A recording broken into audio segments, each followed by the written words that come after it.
We start off with some politics, and the governing National Democratic Congress is vowing to retaliate any violence visited on its supporters.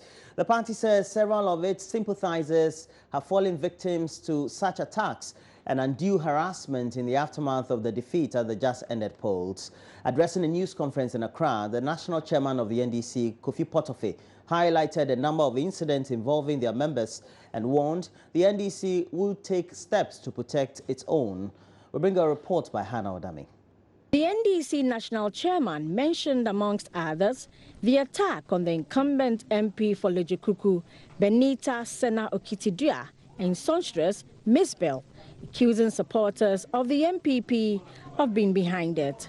Mr. Potofi could, however, not say how many of the students who are fleeing KNUST that a party is offering protection. At least one of the supposed attacks on party sympathizers has been discredited, lending credence to suggestions some of them may be mere orchestrations. But the NDC chair disagrees. Who said all that be died? Who called on the people in the NPP to pick Wamafu? Is it NDC? I've listed acts of violence, brigadiering, and killing. And you say that we are stage managing it. Respect us a little. Thank you. But we want to say in very clear, unequivocal terms that anybody who tries it after 7 January will not have it easy with the NDC at all. Mr. Potofi challenged the president-elect to immediately call his people to order. We expect Nana Addo, the president-elect, should bring his people to book. Bring them to order. The appropriate person in NPP who should talk is Nana Addo. He also advised members of the NDC who are blaming party officials for the defeat to desist and channel their grievances through the right medium. Those of them who are going on the radio stations or are being lured by some stations to make statements that are not in keeping with the norms of our party should desist from doing it. It's let's meet at our branches, our constituencies, regions, and national, and resolve our problems. For Joy News, my name is Hannah Odami.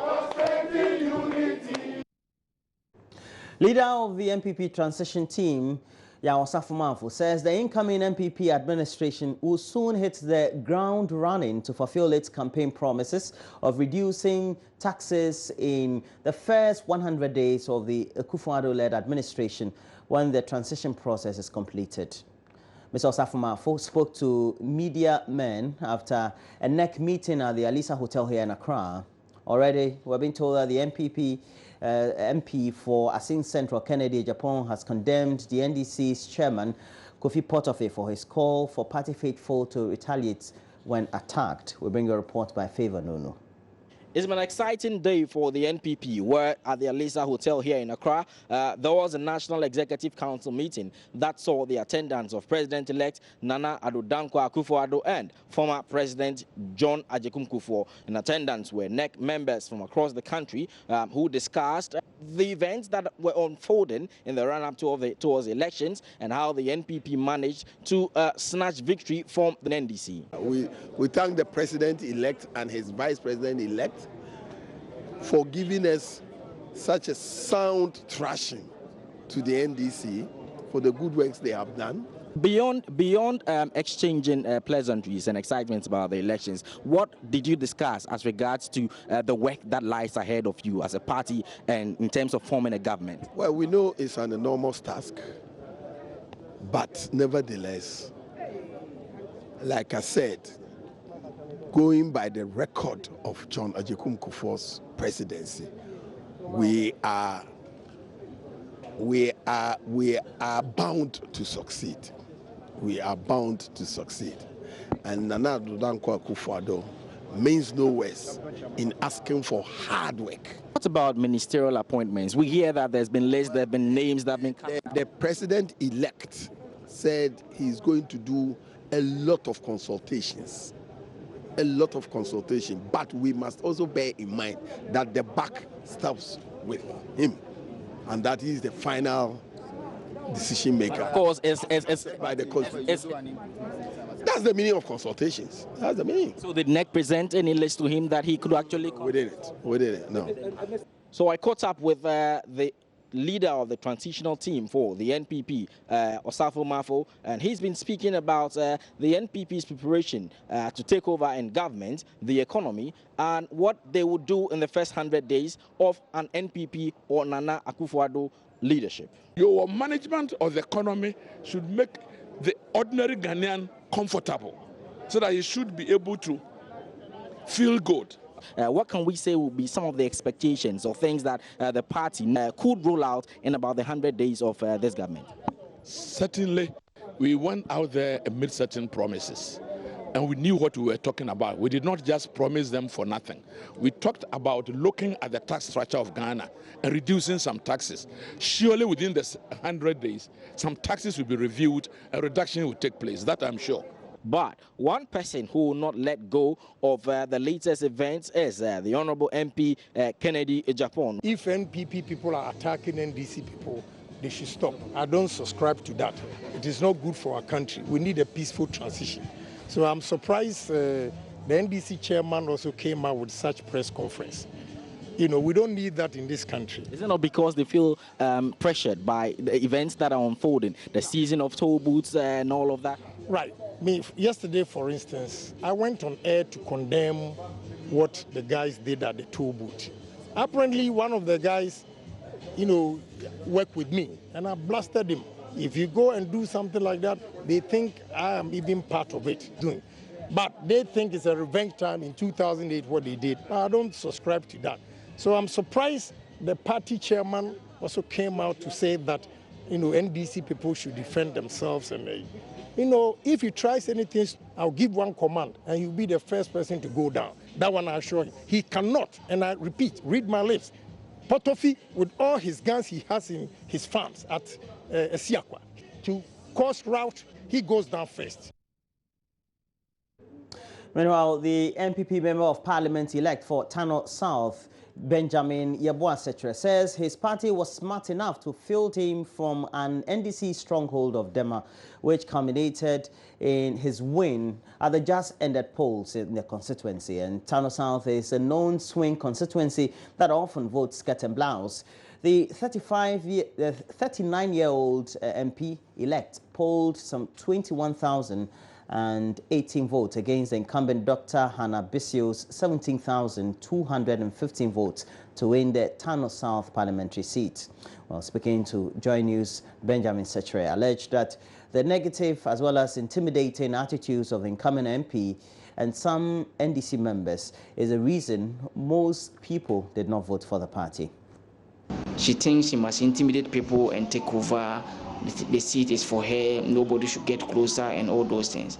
But we also sent message to people that for us to change that notion about us, then we need a leader who is sober, who is very humble, who is able or who will speak for them in all angles. And for that matter, people bought our message.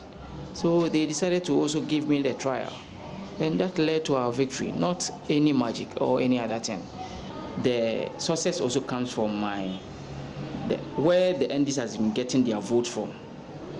That is the strongest area of NDC. That is the Dema zone. It's where I come from. Techimentia votes for NPP. Bechem has never voted for NDC. Almost all the time it's Dema that has been voting for NDC. And that is where NPP picked me from. So definitely, I'll get votes from Dema because it's my hometown. I'll get Techimentia because it's NPP's strongest hold. Then I'll get Bechem in my favor. So I was even making this analysis that even if she wins at Dema and I wins at Techimentia, each is taking it or her home grounds or the strongest hold, Bechem will be a decider. And almost all dynamism on the grounds were in my favor. And that is why we managed to get such a nice victory. In the Ashanti region, The Ejura police are on high alert following pockets of post-election violence there, and the officers of the Ejura Sechidumase Municipal Assembly have come under some 24-hour surveillance after suspected NPP supporters stormed the place and hoisted party flags. They had earlier succeeded in taking over a revenue collection point at Ejura. We'll bring you a report by Inshira FM's Ohinin Teria. The commercial town of Ejura, ahead of the 2016 elections, was declared volatile and one of the flashpoints by the Regional Election Security Monitoring Team. Police have had to intervene to prevent NPP supporters from visiting mayhem on their political opponents. NPP flags and other souvenirs are seen scattered on the municipal assembly premises, where armed police personnel are on guard to provide security. A 30-year-old man, Emmanuel Kwame, had his fingers severed in a confrontation with NPP youth over President Mahama's billboard. His attacker, identified only as Nadari, has since absconded after the incident at nearby Homakon. Mohammed Bawa Brahma is outgoing municipal chief executive. He's worried about what he says are widespread attacks on NDC supporters. They are widespread because even yesterday in Sechidumasi, school feeding caterers were attacked.